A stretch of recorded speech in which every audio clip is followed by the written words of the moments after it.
ఇడ్లీ, దోశ అన్నీ ఏదో ఒకటి బ్రేక్ఫాస్ట్ చేశారు కదా అందరూ. మరి అది తిన్న తర్వాత ఏమవుతుంది, మనం ఎందుకు తినాలి అనేది, మనం తిన్నది ఏం జరుగుతుంది మన శరీరంలో, ఎలా జీర్ణమవుతుంది అనేది మనం ఈరోజు చూద్దాం. అది మనకు శరీరంలోకి మనం తిన్న తర్వాత అది లోపలికి పోయిన తర్వాత ఏం జరుగుతుంది, ఎలాంటి మార్పులు జరుగుతుంది అనేది తెలుసుకునడానికి మన శరీరంలో ఒక సిస్టమ్ ఉంది. దాన్ని డైజెస్టివ్ సిస్టమ్ అంటారు, దాన్ని జీర్ణ వ్యవస్థ అంటాం. ఈ జీర్ణ వ్యవస్థ ఏం చేస్తుందనంటే పెద్ద పెద్ద ఆహార పదార్థాలను చిన్న చిన్న ముక్కలుగా చేసి మనకు శక్తిని ఇవ్వడానికి ఈ జీర్ణ వ్యవస్థ ఉపయోగపడుతుంది.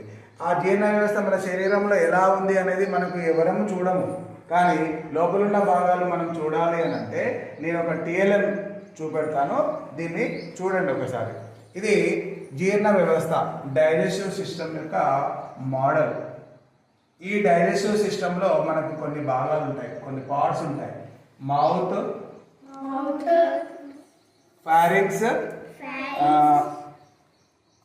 Oesophagus, stomach, small intestine, large intestine, rectum, anus. ఇవే కాకుండా మనకు కొన్ని గ్రంథులు ఉంటాయి, గ్లాండ్స్, లివర్, ప్యాంక్రియాస్. ఫస్ట్ మనము ఆహారం తీసుకున్నప్పుడు ఫస్ట్ ఏం చేస్తాము, నోట్లో పెట్టుకుంటాం కదా. ఇది ప్లేట్, మనకి ప్లేట్లో నేను ఒక ఫుడ్ వేస్తున్నాను.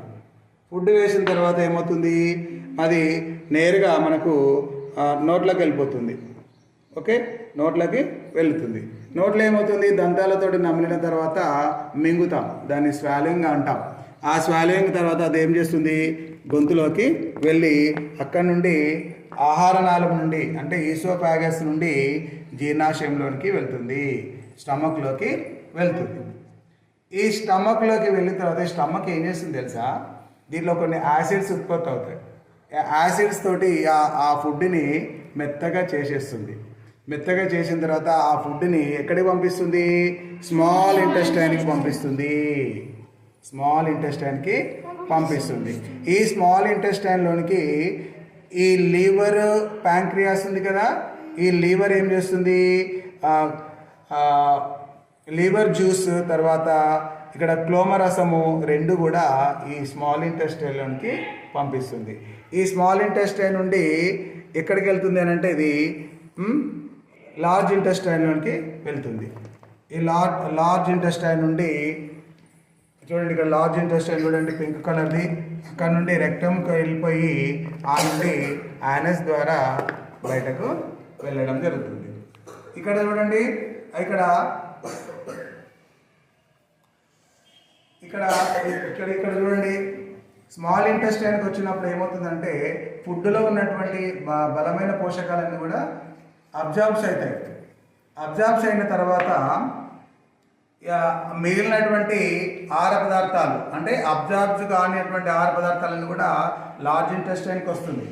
ఏమైనా మిగిలినటువంటి remaining water, remaining food particles అంతా కూడా ఈ లార్జ్ ఇంటెస్టైన్ అనేది అబ్జార్బ్ చేసుకొని ఏవైతే అబ్జార్బ్స్ కానటువంటివి గట్టిగా ఉన్నటువంటివి మలము రూపంలో అది రెక్టంలోనికి వచ్చేసి ఆ రెక్టం నుండి ఆ యానస్ ద్వారా బయటకు మనం చేస్తామన్నమాట. ఇట్లా ఈ రకంగా మన శరీరంలో ఉన్నటువంటి వ్యవస్థ జీర్ణ వ్యవస్థ, డైజెస్టివ్ సిస్టమ్.